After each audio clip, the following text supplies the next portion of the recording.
Hello दोस्तों, स्वागत है आपका अपने YouTube channel civil services platform में। तो आज के इस टॉपिक में हम लोग 5G टेक्नोलॉजी को डिस्कस करेंगे, जो कि बहुत ज़्यादा इम्पॉर्टेंट टॉपिक हो जाता है जीएस पेपर 2, जो कि साइंस सेक्शन है उसके लिए बीपीएससी मेंस का, और ये यूपीएससी के जीएस 3 के लिए भी बहुत ज़्यादा इम्पॉर्टेंट है। तो चलिए हम इसे शुरू करते हैं। ये इसलिए और ज़्यादा इम्पॉर्टेंट हो जाता है क्योंकि अभी हाल में ही 5G का जो स्पेक्ट्रम था, टेलीकॉम स्पेक्ट्रम, उसका ऑक्शनिंग हुआ लगभग 1.5 लाख करोड़ का, जिसे कि बहुत ज़्यादा जियो के द्वारा, एयरटेल के द्वारा ख़रीदा गया। और बहुत ज़्यादा मतलब इसको अब ऑपरेट किया जाएगा। अलग अलग कंपनी बोल रही है कि हम इसे इतना टाइम तक पूरा इंडिया में एक्सपेंड कर देंगे, तो इसके लिए बहुत ज़्यादा इम्पॉर्टेंट हो जाता है। तो चलिए हम लोग देखते हैं 5G होती क्या है, 5 जनरेशन होता क्या है। तो देखिए, एक तो जब शुरू हुआ था नेटवर्किंग या इंटरनेट फैसिलिटी, तो फर्स्ट जनरेशन शुरू हुआ, फिर धीरे धीरे 2G आया, फिर 3G आता है, फिर 4G, और अब जो आ रहा है वो 5G है। इसमें क्या हुआ ना कि पहले जो हम लोग पर सेकेंड जो MB डाउनलोड करते थे वो KB में होता था, अब वो GB में होता है। मतलब पहले वो मेगाबाइट पर सेकेंड में होता था, अब वो गीगाबाइट पर सेकेंड में होता है। ठीक है, तो फिफ्थ जनरेशन है क्या, ये फिफ्थ जनरेशन है। और इसे मतलब कि फिफ्थ जनरेशन में अब क्या होगा कि जो स्पीड दिया जाएगा वो बहुत ज़्यादा हाई स्पीड दिया जाएगा 5G के बदौलत। और क्या है कि जो लेटेंसी है, लेटेंसी मतलब यहाँ हो जाता है कि रुक रुक के ये काम नहीं करेगा, कोई रुकावट नहीं होगी, तो एकदम स्पीड में काम करेगा, तो उसके लिए। और जो अर्लियर जो नेटवर्क था या अर्लियर जनरेशन का जो नेटवर्क था, उसका जो भी इशूज़ था उसको ये एड्रेस करेगा। तो यहाँ देख सकते हैं, इसका इंट्रोडक्शन है कि 5G is a fifth generation technology design to address the speed, latency and utility issues of earlier current generation of mobile network. ठीक है, और इसको इसलिए भी मतलब लाया जा रहा है क्योंकि एक तरह से ये ना बहुत सारा कनेक्शन को साइमल्टेनियसली इसको हैंडल कर सकता है। बहुत सारा कनेक्शन जो होता है उसके ये साइमल्टेनियसली, मतलब एक बार में ही ये सबको हैंडल करेगा। इसका 3 बैंड है, एक है लो बैंड, एक है मिड बैंड, एक है हाई फ्रीक्वेंसी बैंड।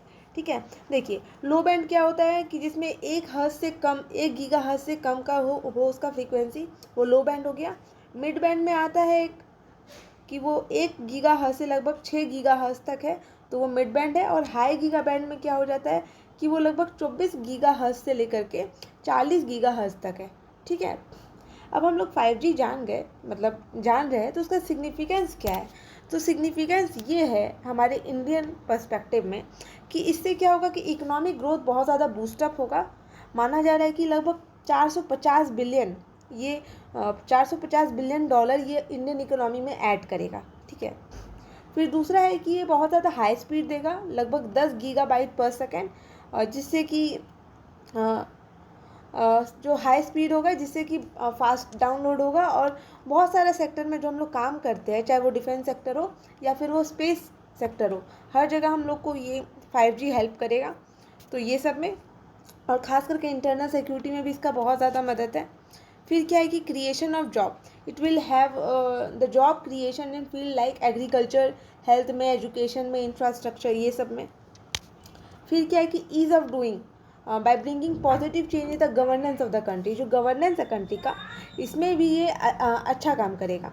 फिर है self reliance, that is in the direction of the critical and modern technology. एक तरह से जो मॉडर्न टेक्नोलॉजी है उसमें ये सेल्फ रिलायंस लेकर के आएगा, मतलब आत्मनिर्भरता लेकर के आएगा कि अब डिपेंडेंट नहीं रहना होगा हम लोग को कि बाहर से कुछ मंगवा रहे हैं। फिर क्या है कि इंडस्ट्री 4.0, हम लोग सुने हैं इंडस्ट्री 4.0 एक तरह से इंडस्ट्रियल रिवॉल्यूशन है, जिसमें कि ये इस तरह का इंडस्ट्रियल रिवॉल्यूशन है जिसमें कि ज़्यादा इम्फेसिस दिया गया आर्टिफिशियल इंटेलिजेंस को। Artificial intelligence, machine learning, deep learning, quantum mechanic. ठीक है, फिर ये सब चीज़ को, तो उसको ये बहुत ज़्यादा बूस्ट करेगा 5G आने के बाद। पर कुछ अच्छाई है तो कुछ खराबी भी है, मतलब कुछ खामियां हैं कि अभी तक मतलब कि इंडिया में इसे उतना हाई लेवल पे इम्प्लीमेंट नहीं किया जा सकता, या फिर ये बस पेपर वर्क है, अभी तक कुछ कहा नहीं जा सकता। तो इसका पहला चैलेंज है कि जो फाइबराइजेशन हुआ है, मतलब ऑप्टिकल फाइबर अभी तक हर जगह नहीं बिछा है। लगभग 30% ही जो टेलीकॉम टाउन्स है वहाँ पर ही फाइबर कनेक्शन है, बाकी जगह नहीं है। दूसरा आ जाता है hardware challenge. Hardware challenge in the sense कि देखिए, ये क्या होता है कि जो टेलीकॉम कंपनी है ये लोग बाहर से इंपोर्ट करती है। ठीक है, और इंडिया में उतना इंफ्रास्ट्रक्चर नहीं बिल्डअप है कि यहाँ पे वो हार्डवेयर बनाया जा सके। तो ये हो गया। तीसरा है हाई स्पेक्ट्रम प्राइसिंग, कि जो स्पेक्ट्रम प्राइसिंग है मतलब कि जो कॉस्ट पड़ रहा है स्पेक्ट्रम का। देखिए स्पेक्ट्रम जो है ना, ये एक सोवरेन एसेट है, इसे हम लोग गवर्नमेंट से ही खरीदते हैं और गवर्नमेंट ही इसका सोल एंटाइटी है इसे बेचने के लिए। तो अभी जो स्पेक्ट्रम बिक रहा है वो बहुत ज़्यादा हाई कॉस्ट पे बिक रहा है। ग्लोबल एवरेज इसका दाम बहुत कम है, बट इंडिया में इसका दाम बहुत ज़्यादा है। ठीक है, ये भी एक चैलेंज है। फिर चैलेंज है कि challenges in the net neutrality, कि बहुत ज़्यादा अलग अलग ट्रीटमेंट किया जाता है, किसी को ज़्यादा प्रेफरेंस दिया जाता है, किसी को कम प्रेफरेंस दिया जाता है, ये हो गया। फिर है कि differences in the 5G frequency band, मतलब अलग अलग एरिया में अलग अलग स्पीड पकड़ता है, अलग अलग कवरेज है, कि हो सकता है कि पहाड़ी इलाका हो गया या फिर जहाँ पे ज़्यादा कोई सुनसान इलाका हो गया जंगल झाड़ वाला, वहाँ पे कम स्पीड देता है। तो 5G फ्रीक्वेंसी बैंड में भी बहुत ज़्यादा डिफरेंस है। फिर कुछ कुछ टेलीकॉम इशू भी है, जैसे कि लो एवरेज रिवेन्यू पर यूज़र, जो एवरेज रिवेन्यू पर यूज़र है वो भी बहुत ज़्यादा कम है। फिर स्किल बहुत ज़्यादा कम है, मतलब लैक ऑफ स्किल सेट है। फिर कंज्यूमर कंस्ट्रेंट भी ये है कि नेटवर्क कवरेज इशू, कि हर जगह नेटवर्क पकड़ेगा तब तो 4G का नहीं पकड़ता है अभी उतना, तो हम लोग 5G का बात कर रहे हैं। फिर दूसरा हैंडसेट अवेलेबिलिटी, अभी सबके पास 4G फ़ोन है, अभी तक 5G सबके हाथ में नहीं आया है। तो हम लोग तुरंत एक तरह से क्या कर सकते हैं, एक तो ई वेस्ट भी बहुत ज़्यादा जनरेट होगा, ये भी कर सकते हैं, इलेक्ट्रॉनिक वेस्ट भी बहुत ज़्यादा जनरेट होगा। हैंडसेट अवेलेबिलिटी हमें सबको करवाना होगा। फिर क्या है कि डेटा प्राइवेसी, एक डेटा प्राइवेसी का भी इशू है, क्योंकि जहाँ पर ये इंटरनेट का बात आ जाता है, ठीक है, डीप टेक्नोलॉजी का बात आ जाता है, एक तरह से डार्क वेब क्रिएट होने लगता है। ठीक है, तो ये सब बहुत ज़्यादा इशू हो जाती है। गवर्नमेंट के कुछ कुछ स्टेप्स लिए गए हैं 5G को लेकर के। पहला है, गवर्नमेंट के द्वारा फॉर्म किया था 5G इंडिया फोरम, तो इसे फॉर्म किया गया था cellular operators association of India के द्वारा। ठीक है, दूसरा है कि 5G हाई लेवल फोरम भी बनाया गया है गवर्नमेंट के द्वारा। ठीक है, और थर्ड काम जो गवर्नमेंट के द्वारा किया गया है वो नेशनल डिजिटल कम्युनिकेशन पॉलिसी 2018 को लेकर के आया गया है, जिसके अंतर्गत क्या किया गया है कि एक तरह से ऑब्जेक्टिव्स ले किया गया है, मतलब लाया गया है with respect to the 5G services in India. तो ये सब गवर्नमेंट स्टेप्स हैं। पहला है 5G इंडिया फोरम, दूसरा है हाई लेवल फोरम, और तीसरा एक पॉलिसी आया था 2018 में जो कि है नेशनल डिजिटल कम्युनिकेशन पॉलिसी। ठीक है, आगे देखते हैं कि और क्या किया जा सकता है। तो 5G में हम लोग कर क्या सकते हैं। तो देखिए, एक इजी वे होता है कि अभी अगर आपको नहीं पता कि वे फॉरवर्ड में क्या लिखे, तो जो चैलेंज है ना वो नेगेटिव है, उसको ही आपको बदल करके पॉजिटिव कर देना होगा। तो फाइबर कनेक्टिविटी नहीं है तो हम लोग को फाइबर कनेक्टिविटी डबल करना होगा। हार्डवेयर मैन्युफैक्चरिंग नहीं है तो हम लोग को बूस्ट करना होगा 5G हार्डवेयर मैन्युफैक्चरिंग।